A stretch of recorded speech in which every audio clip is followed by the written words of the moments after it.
weekend recap, and we'll be doing the usual things. So let's start off without much delay. Match day 6 of the Premier League, was it? Let me just. Yeah, match day 6. Oh my god. Yeah.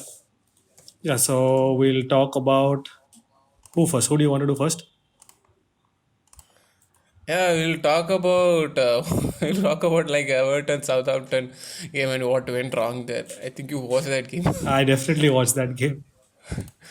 Like I remember predicting a few weeks, or was it just like a few episodes ago, that Everton, like whatever that was, it was the fairy tale had to end, and it very evidently did. And yes, the thing with Everton was, I think they missed Richarlison a bit too much, which I Yeah. thought would not be the case, but it happened. And yeah, like the attack didn't have that, what should I say, sting that they usually have. Like they didn't look that creative and that well done. And defense, like the defense was always a problem for them because team were always running behind them. So their best chance always was maybe like outscoring the opposition or something like that. And I think like they didn't look like the team that played for the last few weeks.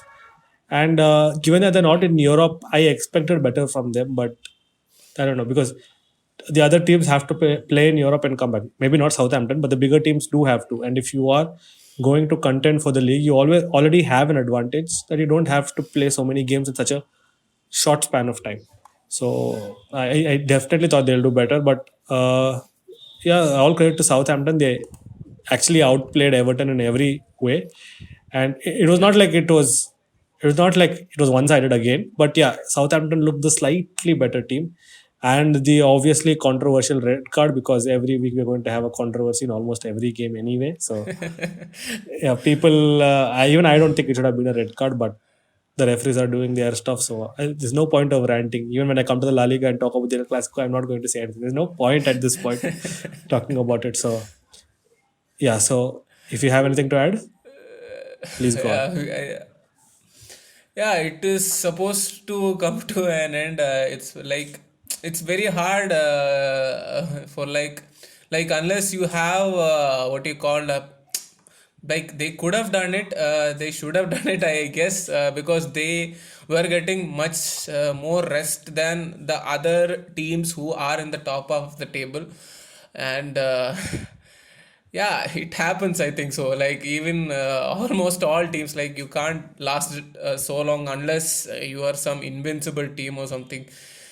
Very few teams do that. So even everywhere, at least even when you look at other leagues also, many of the top teams, even though they haven't lost, like the teams who are in the top of the table, they have dropped points after this certain extent, like after this match day 5, match day 6, after like a flurry of wins, like it just comes down. We'll see if this affects them in the next game, or they'll bounce back. The Yeah, other game we should talk about. sorry. Yeah, yeah, say you were saying something. So at the top of the table are both the Merseyside teams, Liverpool Yeah. and Everton, both on the same points, both Yeah. having lost the same number of games and drawn the same number of games, with the obvious Yeah. difference being the goal difference. Goal Because difference. oh my god. Yeah. Yeah, so let's move on to the other games. I want to talk about Leeds United 3-0 against Aston Villa. So Aston Yeah, Villa, another team. despite Another team. they And decimated Liverpool. But then Patrick yeah. Bamford, I'm so glad I always have him on my FPL list, because more likely than the other players, he's going, like more often than not, he's going to be on the score sheet. So, and he got a hat trick, and Leeds completely outplayed them. Like Aston Villa couldn't cope with their relentless press and their speed, if Yeah. I can say that, because they were, in my opinion, they were a bit too fast for them. And if you watch the game or if you watch the highlights, would you like to make a comment? And I'm going to keep this short, but I'm going to keep everything else short too. No, I haven't watched the game.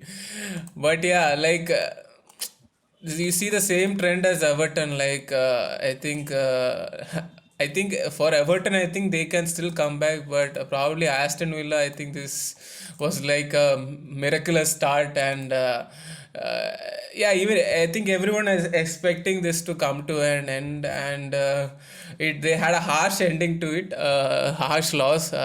Even not only the score line. I saw. I think I didn't watch the game live. I just saw the highlights. They dominated everything everywhere else. So they were literally not in the game. So yeah, Yeah, so let's move on to City versus West Ham.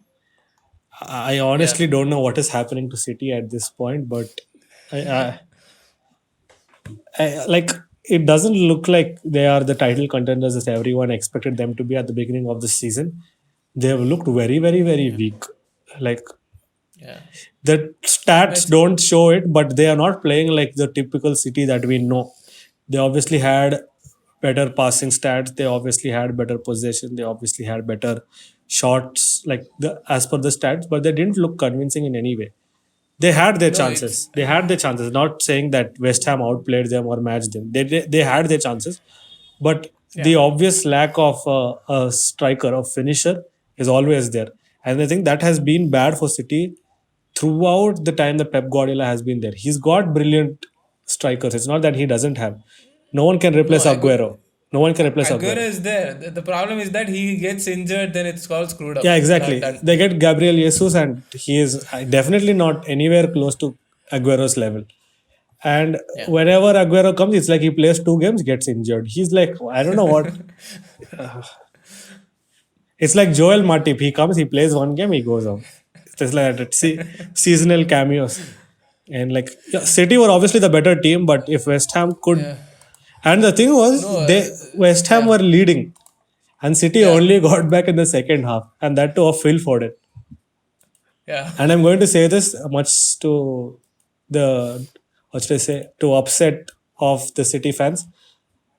Raheem Sterling is hilariously overrated, way way overrated. Like in my opinion, it's my opinion, so you can agree with me. In terms of finishing, I'd say they should have kept Leroy Sané than Raheem Sterling. I think I don't Exactly. know why, because obviously he can finish, but yeah, of course he has his odd injury problem. But when he plays, you can just play him. But he is definitely proved to be. I don't know why Pep didn't trust him. I don't know. Now there's no point in saying The that other thing about they Sane lost. was Sane wanted to leave because he was not getting enough game time. But he has injury streak Yeah, also, so we can't blame him. But the yeah. other thing was, who would not want to go to Bayern Munich, especially the form that they are in? So, moot point talking about it. Let's move on to Crystal Palace versus Fulham. There's nothing to talk about. I don't even watch the game because who's watching a game We like are that? we are missing a big game, the We are going there. biggest We're game going of there. the We are weekend. going there. I am assuming you're talking about City versus Chelsea, other than and not No, Arsenal no, versus no. Leicester City. United versus Chelsea. Okay, yeah. So you're talking about United versus Chelsea. Yeah. So United versus So Chelsea. What kind of a game was that? I don't like both teams, but come on, that is not how you're supposed to play. And for Chelsea and yeah, all their fans, all the drama they do, United were far better, 100 times better. yeah, If it were Kepa at yeah, goal, God save yeah. Chelsea, dude. No, that guy literally saved the Edward Mendy. Good start to his campaign, I say. And Peter Cech being a part of the squad now, Okay. where does it leave Kepa? Like where like basically Lampard is telling him, bro, I'd rather have a retired guy on my squad than playing you, and that does not bode well for anyone. Like even if you're going to sell Kepa now, who's going to pay that much money knowing that you're not trusting him, Yeah, I but think rather that's a trusting your bit too. sporting director? Yeah, that's a bit too much bringing in Peter Cech as an option when he's already okay. Of course, Peter Cech was a brilliant goalkeeper, one of the best in the world when he was playing. He hasn't been playing for how many? 2 years, 1 year or something. I'm not sure. He hasn't played anything. He's No not played for game five time, years. nothing. Yeah, he 5 years. So Yeah, seriously. yeah. Okay, no. Okay, Let so me just check he that. hasn't But played yeah, anything. yeah, go on, go on. Yeah, he hasn't played anything, and you're adding him into a squad. I still do think like you don't need to do that much. Yeah, Kepa is horrible. So, but still, you played 80 million for him. At least you can't just simply put him to third choice and all. That's Okay, just I'm going to insulting. cut that out. Apparently, Peter Cech, it's been only 2 years, but it's been 5 years since he played for Chelsea. Sorry, I missed that. Okay, yeah, that only I was thinking. Because So I yeah, completely missed that Arsenal is the retirement place for all Chelsea players. So I completely missed that. yeah. What about that foul that was not given? Which one? Ah, yeah. I am sorry for saying which one. Harry Maguire, when he defends, Yeah, like his interceptions are very good and all that. Like when he does an actual defender's job, he's very good. But it's things like this that make me even question him being at a team like United or any team close to their standards. Like I don't even understand why he was in Leicester if he was playing like this. This is horrible. That is pathetic. And I don't see how VAR did not give that. For all kinds of nonsense it steps in. That was like in my opinion at least it was 100% penalty.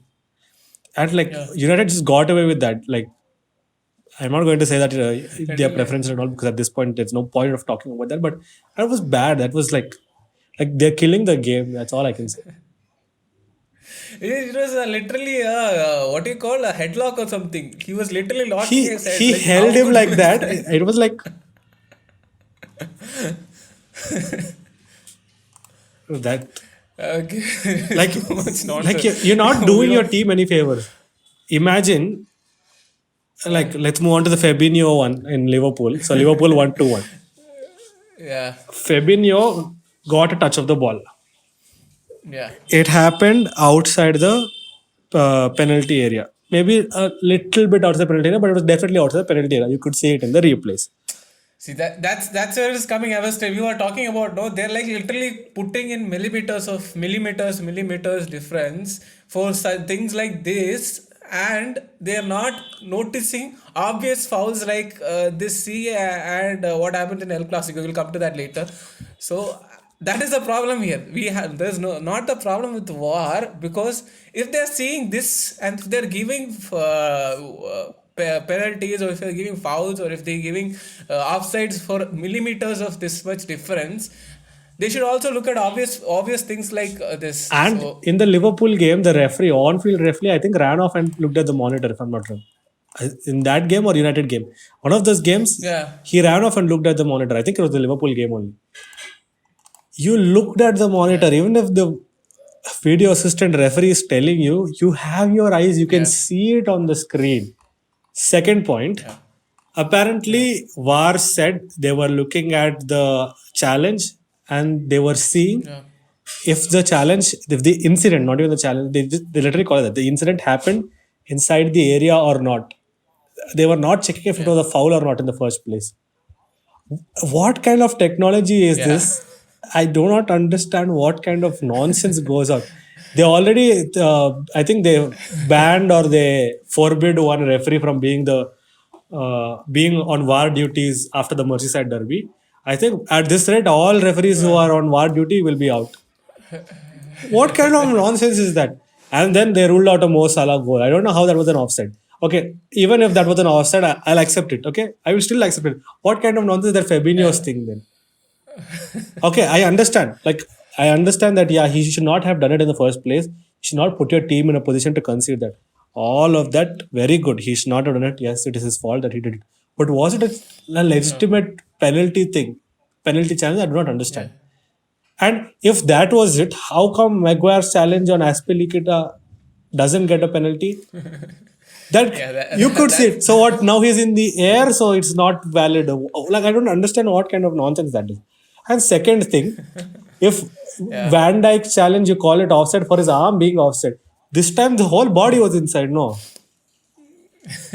I don't understand what kind of nonsense is going on there.